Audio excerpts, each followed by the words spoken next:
That's right, it's nearly Christmas o'clock, but it's showtime here for the quarterfinals. Reed Duke with Jund, Wilson Wong with Jund, and we are going the quarterfinals. And this is all about pure magic.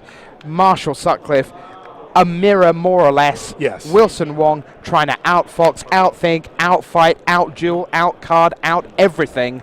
Reed Duke, good luck. Yeah, what's going to happen in the early stages here is actually about out-mana-ing your opponent, for lack of a better term. They're going to try to get ahead on the mana race, although we see that Wilson Wong, with Farseek in hand, does not have a green mana source to cast it. Reed Duke has opted for Arbor Elf, a little bit quicker of a way to accelerate his mana, and getting out his threats before Wilson Wong's is going to be a huge advantage for him in this match.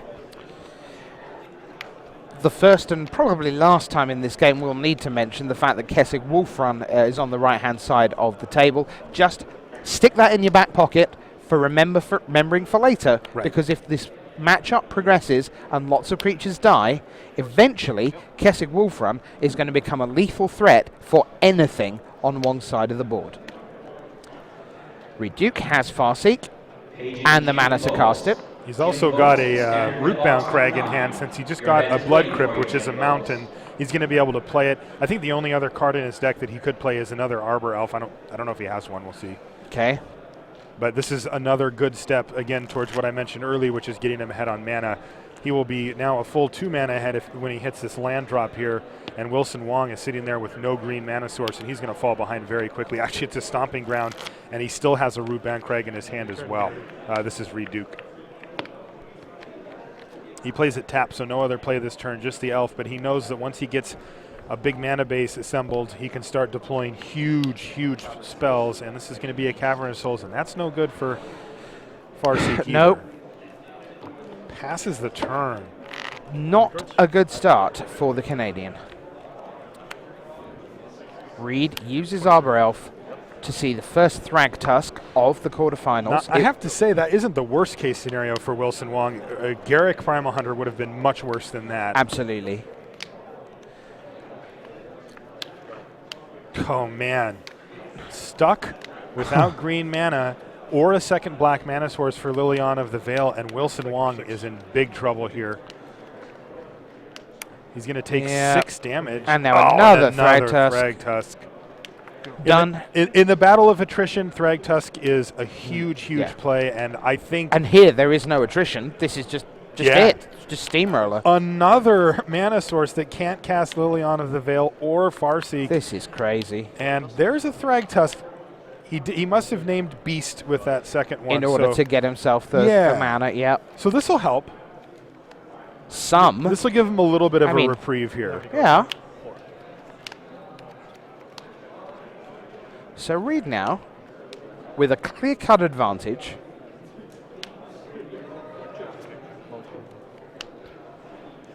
hard to imagine him not crashing in here. Yeah, I think he's probably just going to send everybody. No, he doesn't. He must have plans for all of that mana. Could be a Rakdos' return, which would be pretty devastating here. Love the way Reed brings out 2 beast tokens. one for me, one for you. He's a nice guy. I think you call that maintaining the game state. Reed 6 mana available. See whether he does have a use for that Arbor Elf right now, whether he was just, no, I don't really want to suicide that in. I mean, you'd think that having his opponent take 10 would be fine. All right, Liliana of the Veil. Sacrifice. Take 2. And it looks like he's going to follow up with Olivia Voldaren as well. He is, and there was use for Arbor Elf, and boy, oh boy, that is a dominant ball position. Jeez. For Reed Duke.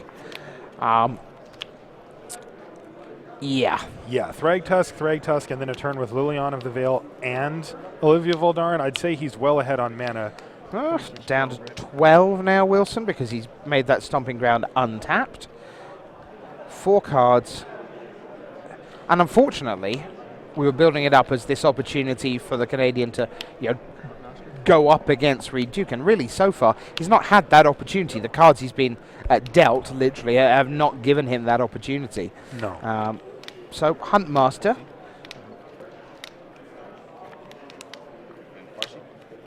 And Farseek, finally. Now, is this going to leave Wilson with 1 card in hand? I think 2. I think Okay. he had 4, and he's just gone Farseek and Huntmaster, I think. Okay. We'll have a look. Let's take a look, because if it is just 1 card, it's going to get discarded. It is 2, you're correct. Liliana of the Veil and something I couldn't quite see. So, Duke untaps Olivia Voldaren, Arbor Elf, Beast, and Thragtusk. I think the key that you just said, Rich, is that he untaps with Olivia Voldaren. That is a very desirable situation. He even has enough mana to ping something, do 1 damage, turn it into a... Like he can ping the... Yeah, and he can actually steal it in this turn if he wants.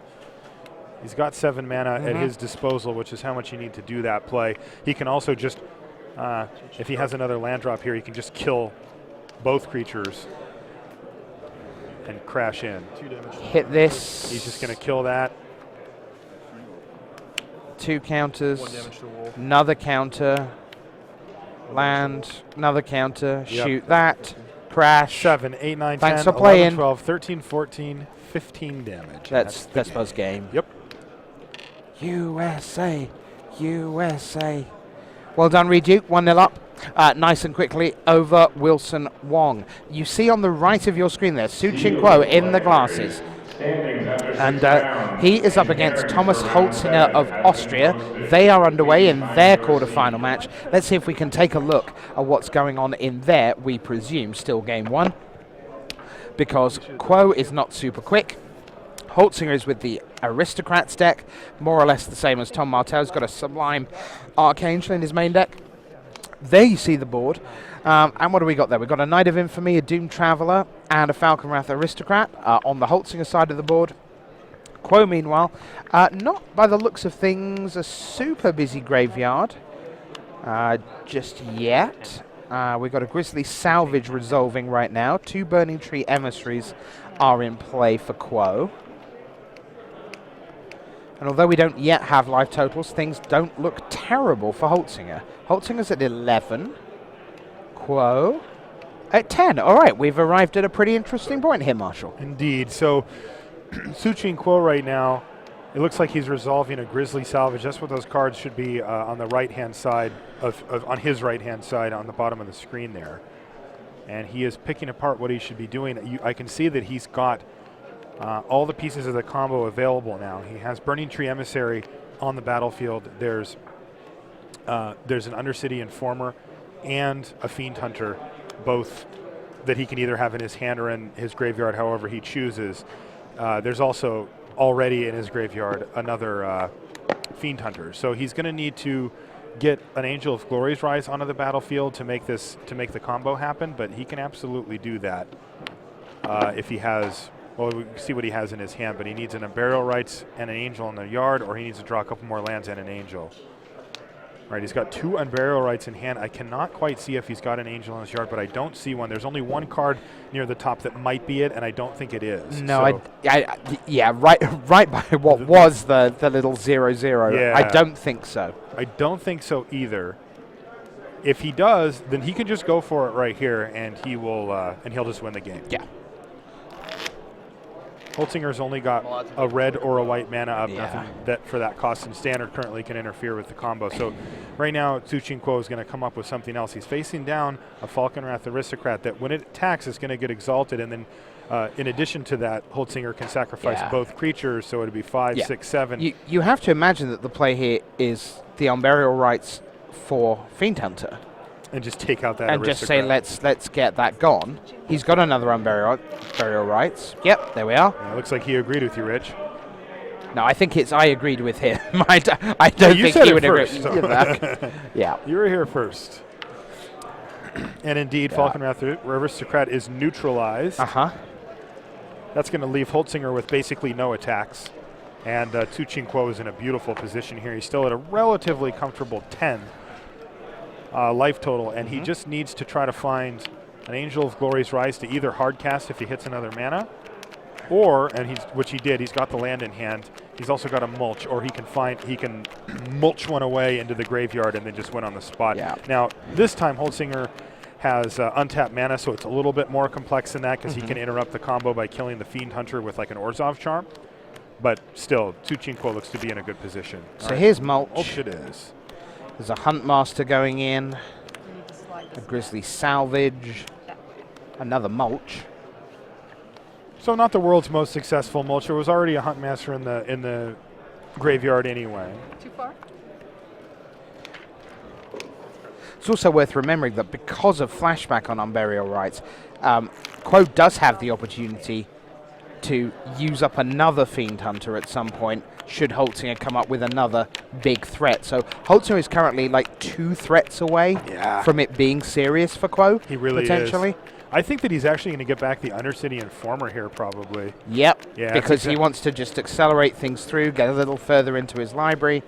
He can, because what he can do is he can angel. start sacrificing his guys and just keep milling them into his graveyard, targeting himself. And then what will happen is he will eventually hit the angel, and then he'll start turning that mill cannon right in the other direction at Thomas Holzinger. Yeah, he has to be a tiny bit careful, just because if he does sort of sacrifice enough guys, then it's possible that Holzinger can start using Exalted from his Knight of Infamy to actually attack. Don't forget, the Fiend Hunter will be blanked by Knight of Infamy. Won't be in a position to block. He doesn't want to block with his Undercity Informer. So there's only a couple of Burning Tree Emissaries, really, that Suchin Quo can comfortably feel, yeah, I want to get these gone and start getting into my graveyard again. So now Tuchin Quo having that second Imperial Rights in hand as well just gives him a lot of options here. He's going to be able to do quite a bit of work here. He can also give back the Falconwrath Aristocrat if he wants, during his turn, because it won't be able to attack or do anything. You can always just do it again. All right, Faithless Looting. So again, we see Tuchin Quo just digging. He is just going through as much of his deck as he can. He's trying to hit that Angel of Glory's Rise. Meanwhile, we're away again in Game 2 of Reduke. Just time to tell you, as we head back, that against the serve, as it were, Maxime Contin, with his Jun mid-range, leads Nico Christensen with his blazing no-compromise aggro by 1-0. And that means that Contin, even if he loses Game 2 on the draw, would get to play first in a potential decider Game 3. Breaking the serve there, huge. Meanwhile, Reduke 1-0 up over Wilson Wong. Looks like he's far-seeked. Yep, that was the first play of the game. You can see there's a lot of glare, but down at the bottom of your screen there is a Farseeker in Reduke's graveyard. Wilson Wong is going to mirror that, so 3 land aside to get us going. So hopefully both players will be able to cast their spells meaningfully. Though as Tom Martell showed last week, mulliganing to 5, yeah, turns out you can win games like that. Even against top-level competition like Eric Froelich, yeah. So, of course, Wong passes the turn having cast his Farseek. Reduke. 1 game away from the semi-final. Grand Prix Nashville winner last year. Players' Championship. Star City Games Invitational winner. Mox champion. Yeah. He won his Mox championship with Jund. It was in Modern. Over Florian Pills in the right. final, if memory serves. I commentated on that with Brian David Marshall. And I watched it from home. How'd you like the view from this seat? This seat's got a little bit better view than the one from at home, I got to say. We get a lot more information coming in. You coming to the Mox this time round in Boston, a few weeks? I am indeed. Can't wait for that. Super excited. I cannot either. Huntmaster of the Fells. It is at Boston. All right, so Huntmaster of the Fells is what Reduke decided on.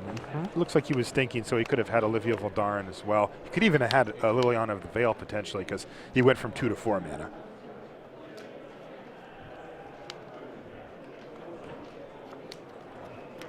I see a Slaughter Games in hand for Wilson Wong.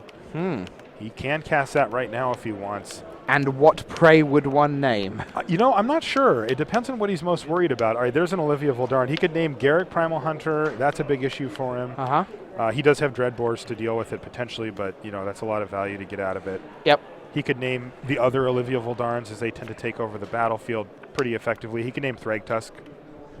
Thragtusk is just a huge issue in an attrition battle. So it's not like there's one thing that he would go for. It's there are multiple there things might that would be and fine. I might just not know. I'm gonna, No, sure, that's fine. But I mean, you've everything you've said so far are perfectly valid things to not like. Right. Murder, takes out Olivia Voldaren. That's another thing to not like. Murder's bad. You were taught that as a young man? I was taught that as a very young man, yes. Stuck with you, I see. Ah, Jesuit education, eh? Farseek.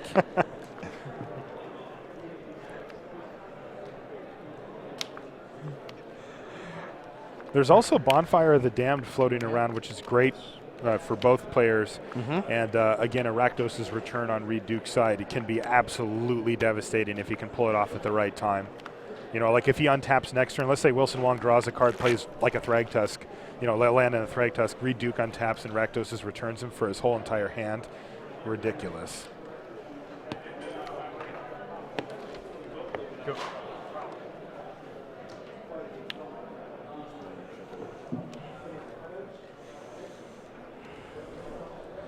All right, so land number 5 for Wilson Wong. He's going to take 2 damage off of it.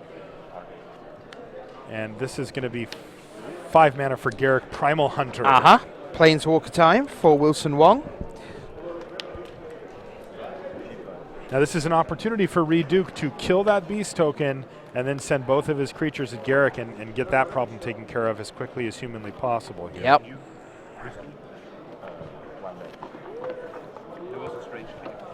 Let's see if Reed has the tools to make that play happen.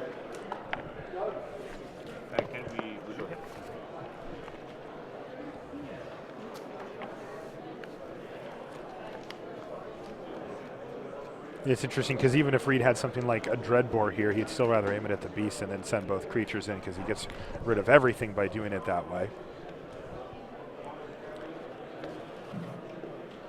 Reed is deep in the tank here. You see his hand has been set down and he is really deciding what he wants to do. Rakdos' return would be super sweet. Oh, looks like he's going to attack.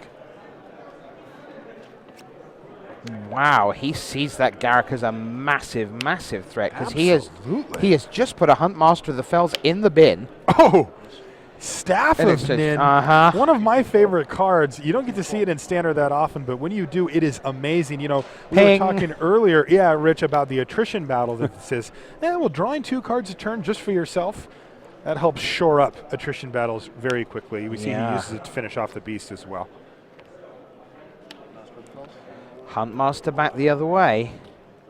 Yeah. Thing is, you've got to really trust that Staff of Nin though, because you just put a Huntmaster of the Fells in the bin voluntarily to half kill a Garruk Primal Hunter. Yes. And it's not even really half because by not killing it, you're at the point where you're starting to get more things getting in the way on the other side. Oh, man. Boy, let's see Staff of Nin in action. Drawing 2 cards a turn. Now, Staff of Nin, worst case here, also is going to help keep Garruk Primal Hunter in check. He will be able to make beasts off of it, but he won't be able to use its minus ability. Oh, this could be big. Is this Rakdos' return? Bonfire, Garruk. It is Bonfire of the Damned. Bonfire, boom, redirect boom, to Garruk. Boom. Attack you for 2. Oh, so we got to hear Reed Duke casually say, attack you for 2. After wiping his entire board with Bonfire. Beating. All right, Thragtusk off the top for Wilson Wong is a welcome addition to the board here. Also, he's got that Kessig Wolf run that you mentioned before earlier in the match. Does Wilson have any answer to Staff of Nin?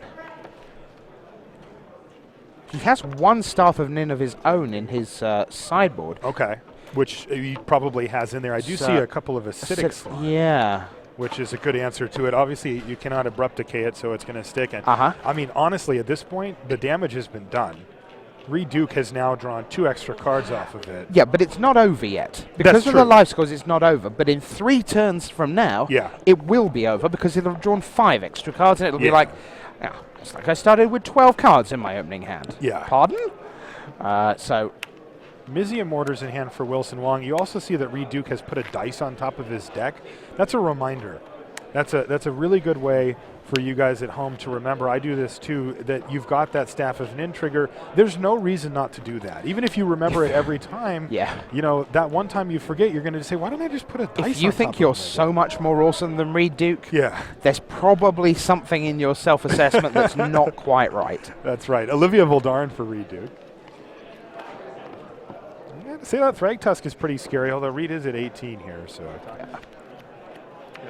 The scary bit's the Kessig Wolf run. That's what makes things kind of, well, this is a 9-7. In. Yeah, I'm going to put something in the way. So the staff of it is going to be used to finish off the flag tusk. If you've made the top 40, please find your way back over to our Still has that slaughter game. Yeah, now that's really interesting because when you sort of outline some of the possibilities, none of them were so compelling that you just there it is, there's the acidic slime. But none of them were so compelling you thought, well that must be it and here comes Slaughter Games. And he has not found a window to cast that Slaughter Games.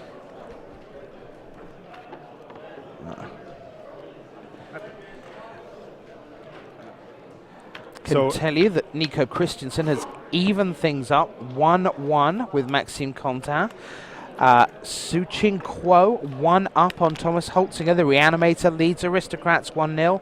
And in our top match, Felipe Tapia Berera of Chile is 1-0 up over the Nigh Humans deck of Wenzel Krautmann. Here, though.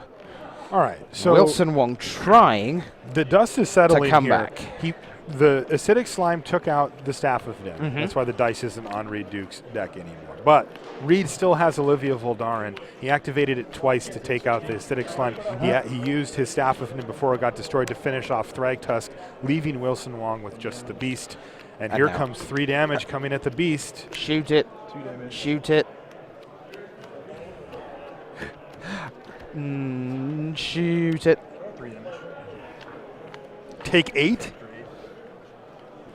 That's half of Wilson's life.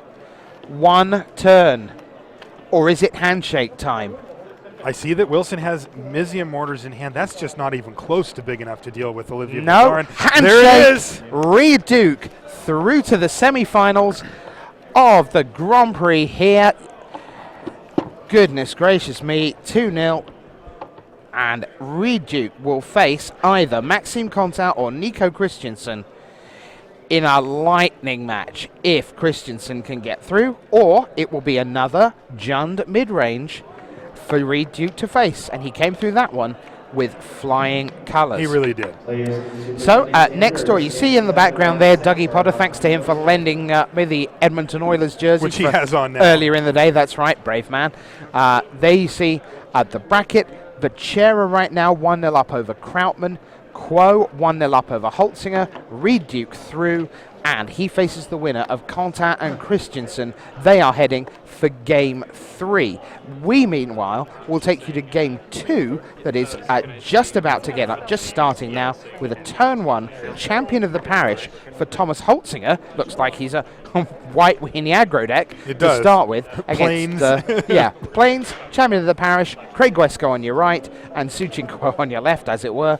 Suchin Quo, the Reanimator player, currently leads 1-0. He looked like he was in a good position when we left him last, and I expect him to get himself into a good position again this time. His deck has a lot of ways to set up the situation that he's trying to do. Faithless Looting, Grizzly Salvage, Mulch, among others. Not quite sure what's happening with the players there. See. All right, they've been told that they can begin now. So. Okay, they were just confirming that they were ready to go. They were waiting for you, Rich. I hope they were waiting for us and not for me. They were waiting for us. Temple Garden, it's tapped, off we go. Now, can Thomas Holzinger begin some early pressure? The champion of the parish, in and of itself, is a good start, but attacking with it for 1, less so. Far less so. Oh, okay, so they're coming here? Okay, so... These life totals aren't right, so we're going to make sure that those are updated properly. Suchin Quo should be at 19. Yeah. They're also not terribly relevant for quite a lot of the game. That's true. There is a case of Holzinger will try and get some stuff done. At some point, he'll try and get Quo within range. Then he'll be under pressure. Then he'll hope to put him to dead. Holzinger's life total, not the issue at all. Quo is all about graveyards and mills and libraries and infinite lives and rules. Just a startling deck and tremendous entertainment.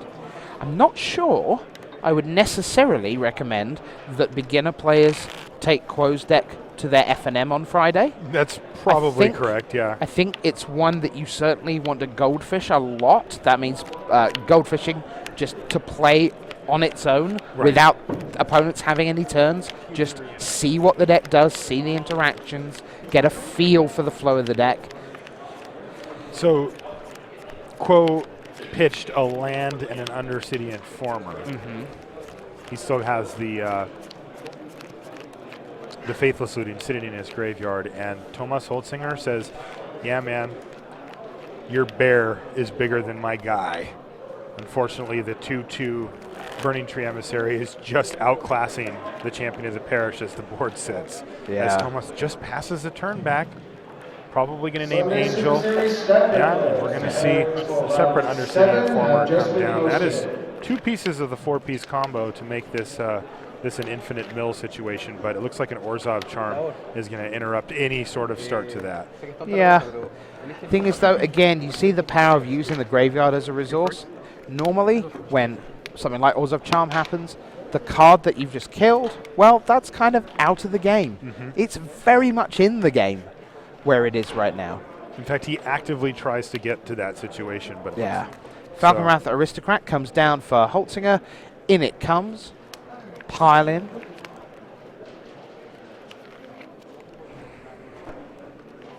All right, so what does Quo have for this turn? He doesn't have a red source on the field, but he does have a Blood Crypt in hand, so if he wants to flash back, he doesn't. We're back in territory of Does it look stabilize. familiar to you, Rich? It does look very familiar. Yeah. Yes. Hunt down the Aristocrat. Say no. It is a fiend. Anybody that's been on the other end of it knows that that's the truth. Such a good card. It is a I very love it. good I card. love when cards are kind of the same power level in limited as they are in constructed. I love that Fiend Hunter is just a good limited card. It's very good. Very good. And it's very good here in this particular situation. Hello, Silverblade Paladin. How are you? Champion of the Parish, 2 counters on, paired up, smash. So all That's of a not sudden, bad. 6 damage coming across. That's not bad at all. We hear a little bit of clapping as some of the other matches are starting to finish. People are advancing to the semis. We've already seen Reduke do just that. I would imagine that it is Christensen's match that may be done. Let's see if we have an outcome. We do, and Nico Christensen.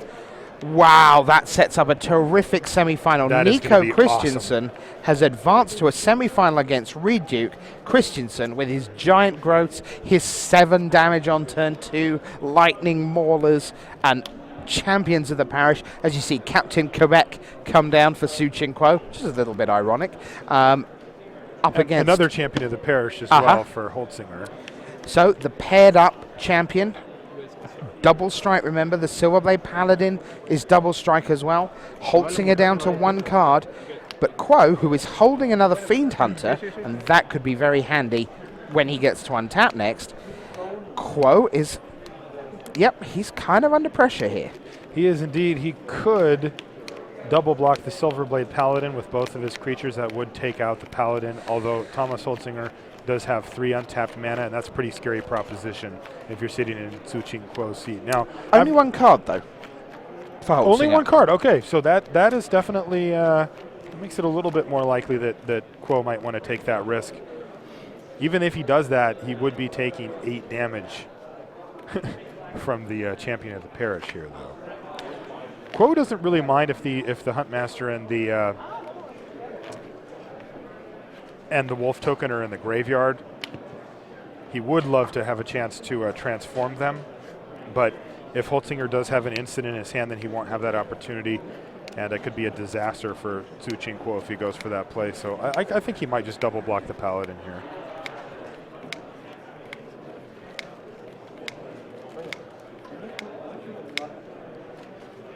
Yeah, he does indeed do that. Both of them on it, first, second. Doesn't matter, they're both dying if nothing else happens. And indeed, he takes 8. Yep. So Quo into single figures. Now, does Holzinger have anything to do with that last card and that 3 mana?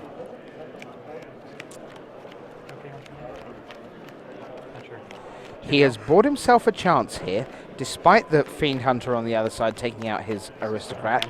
We may well see another coming right up, presumably taking out the large champion of the parish, the 4-4. When I start, I remove no problem. So if that Cavernous Souls is on human, which I'm not sure, but I think it is, then he can cast that Fiend Hunter, and he can take out that champion of the parish, the big one, and have a stabilized board here. Yeah.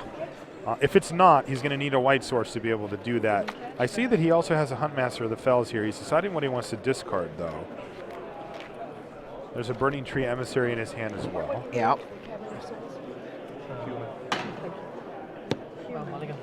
Human. All right, so confirmed that it's on human. So Right. Tsuchin Quo has a few different lines that he can take here, and he's got to figure it out. He's going to get rid of another Faithless Looting. Faithless Looting, thank And you, a Rich. Burning Tree Emissary. And an Emissary. It's all right, been a long weekend. Indeed.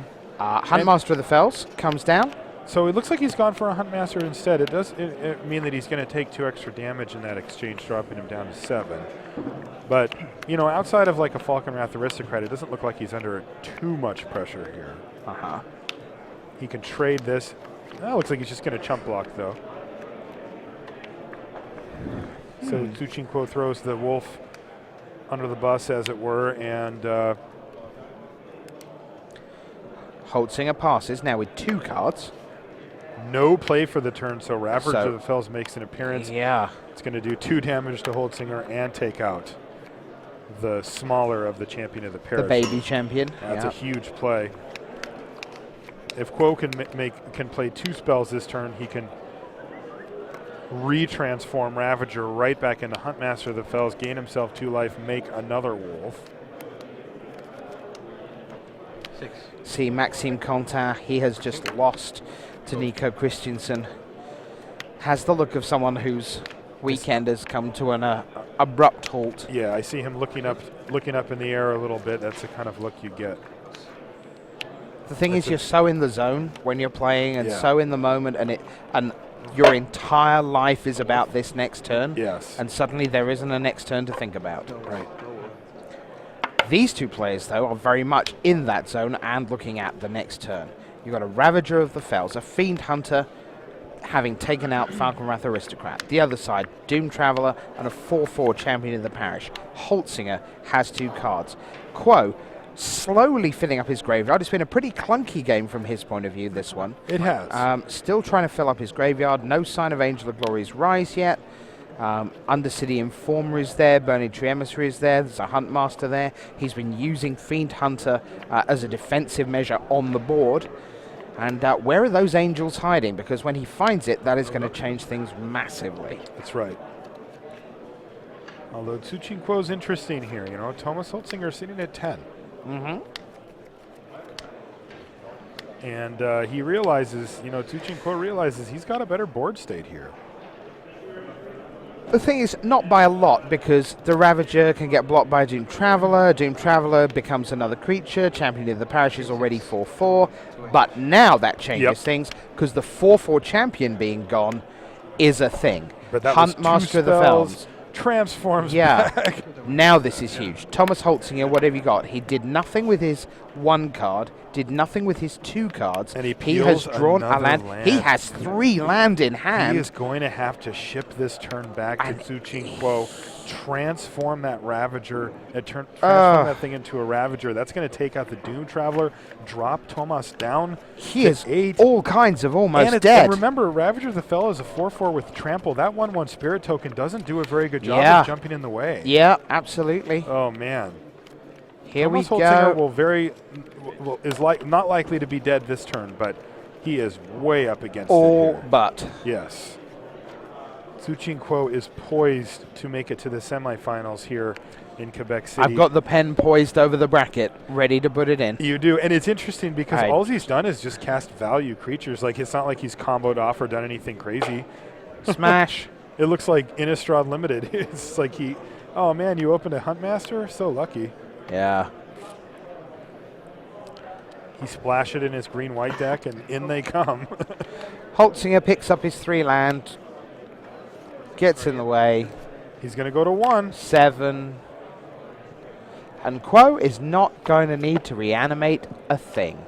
I don't think that Holzinger has outs here. Normally, this is the point where you try Bonfire? to think. What's that? Does he run Bonfire? If he does, then we're in business. I don't know if he does. I don't think he does. Blasphemous Act. Okay, that's one. 2 Blasphemous Act out the board. So, and he could definitely bring those in. I don't know if he has, but he absolutely could. It's not going to stop Tu-Ching Quo from adding more to the board here, though, as he's just willfully milling himself. Yeah, and there's just no, I mean, this is just, no, not happening. Holzinger. All right, draws so Blasphemous Act or bust. But even that, yeah. Boom. Nope. Champion and of the parish in all lands, and Tu-Ching Quo is your 3rd semi-finalist with Reanimator. The Aristocrats will not reappear in the winner's circle 2 weeks running. And that leaves just 1 match left. On the right, oh man, you see that Reed Duke, you see that Reed Duke with Jun midrange will face no compromise aggro of Nico Christensen, and on the left, Tu-Ching Quo with Reanimator grind, or just value hit you a bit, Master of the Fells, as it was in that last game, will face the winner of Naya Humans, Wenzel Krautmann, the 30-year-old from Tübingen, up against the Chilean Felipe Tapia Becerra with his Zombie Jun deck.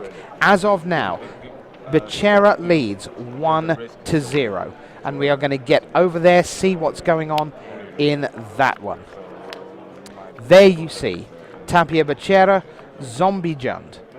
The other side, Wenzel Krautmann, Naya Humans. Let's take a look at what's going on board. We have Jiraus Messenger. We have Lotless Troll. We have... both with a counter on them. Is that a Dreg Mangler he's just picked up? Yep, there we go. Dreg Mangler up against Restoration Angel and a Captain Quebec, which is a wolf token from the Huntmaster of the Fells that you can see in Wenzel Krautmann's graveyard top right. Bottom left, whoa, nice as you look, indeed. Bottom left as you look, that's a couple of Abrupt Decays sitting in the graveyard for Becerra. And we'll head towards finding a live total. So a tragic slip also there. So it will be a lot more than just Huntmaster of the Fells in the graveyard for Krautmann right now. We'll get you live totals as soon as possible. Okay. Facebook, Wendell, and Rivendell, El Concilio. Okie doke. No idea what that's about. I don't either. All right, so it looks like what's happening here is that there's a Vampire Nighthawk that's going to be thrown away. Well, in exchange. Yeah, for maybe thrown away is a Restoration strong Angel. word, but it's going to put a counter, and then also there's going to be a regeneration happen. Yeah. Too. Looks like he really wants to get this message out, but we're going to concentrate on the magic cards here. Doesn't look like, speaking of magic cards, it doesn't look like he has any in his hand, Felipe. Yeah. As this is one of those weird moments where it looks like the video paused, but they're actually just has the thinking stream really stopped? hard. It is not. Wendell is keeping remarkably I mean, still. they are. Oh, there we go. Fractional hand movement. What a relief. I watch at home, and that happens, and I'm like, wait, what happened? Yeah. But it's just 2 players deep in the tank, well, really one and one just waiting.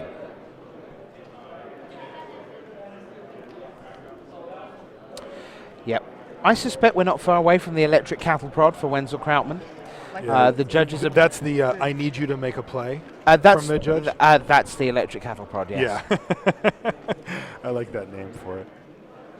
Yeah, he has been thinking for quite a while and surveying the board. He's got 4 mana and a few cards in hand, but he is down to 4 life as we get our life totals on the screen here. Felipe sitting at a pretty comfortable 12 and only facing down a lowly wolf token here. And Felipe's got a Drag Mangler, which is untapped. Yeah, Guess he didn't want to throw it into that Restoration Angel. And then a lot less Troll and... Yep, this is certainly now starting to feel like pretty good impression of slow play. And finally, it's Huntmaster of the Fells. 6. All right. So Huntmaster of the Fells is going to get Wenzel right back up to 6, which certainly seems relevant given the board, but right now he's got bigger problems. That Lotleth Troll is going to be a huge pain for him. And he's gonna try Cavern. Cavern of Souls. These type humans. Reminder that Berera leads this already, so He named humans. Krautman doesn't have a lot of room to maneuver here. Top of the deck for Berera. It's just a Dragon Skull Summit. He puts it back down, says, how about attacks? Okay, in we go with the boys. Battles with everybody. Messenger, Lotleth Troll, Dreg Mangler. And this time Krautman's pretty straightforward about the block. Yep, it's important that Felipe leaves that card in his hand and doesn't play it pre-combat. He can represent any number of things. Oh, sure. From a Searing Spear to an Abrupt Decay, even just to a creature in his hand. I think that's one of the takeaways from the weekend, perhaps for more inexperienced players. A lot of people we've seen on camera have been very patient about when they lay their land. They'll do it after combat sometimes to represent things. They will not play it at all because they want to represent something in hand. Quite a lot of things going on with land over the last couple of days. All right, so double block the Drolf's Messenger and just put a wolf token in front of the Dreg Mangler means that the Wenzel is going to take 4 damage here from the Lotleth Troll. It's going to drop him right back down to 2. And a Gravecrawler is going to come back thanks to the fact that both of the other creatures are zombies. And here we go. Oh, there it is. Shake. And that is Felipe Tapia Berera. And the quarterfinals are done. We've got there some you see. sweet decks coming in here. Goodness gracious me. Great effort. And so we will You should have. smile. He's made the semis, man. So we will have Felipe Tapia Berera with Zombie Jund up against Suchin Quo with Reanimator. We will have Reduke with Jund Midrange up against the boy who plays with lightning, Nico Christensen, the Lightning Mauler himself. Indeed. Because that'd be my headline if he wins this. Lightning Mauler Christensen destroys Quebec City. Yeah. It has been. He is certainly the second story of the weekend. I mean, I think the Reanimator grind is certainly the standout deck this weekend. It is. But boy, if Christensen can pull this one out, that'll just be great. The image I have in my head, and the one that's going to stick with me here, is Nico Christensen attacking into Hollowed Fountain for 7. Tapped Hollowed Fountain. Yeah. That was his